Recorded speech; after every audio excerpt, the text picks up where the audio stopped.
apsakoma linksmybė, visa giminė, visi gentys ir kaimynai susirinko jos pažiūrėti. Vienas per kitą klausinėjo, kaip ji ten gyvenusi su žalčiais, ar gražu, ar linksma pas juos. Ir negalėjo atsistebėti jos pasakojimais.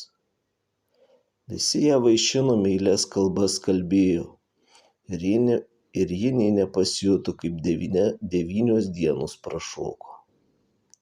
Tuo tarpu jos broliai, seserys ir tėvai galvojo, kaip čia padarius, kad jai grįžti nebereikėtų. Ir sutarė, kad geriausia iškvosti iš vaikų, kaip jų motina grįždama šauks savo vyrą.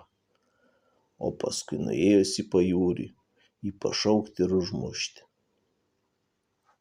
Taip sutarę pirmiausia išsivadino vyriausiąjį Eglės sūnų Ąžuolą į girią. Apstoję ėmė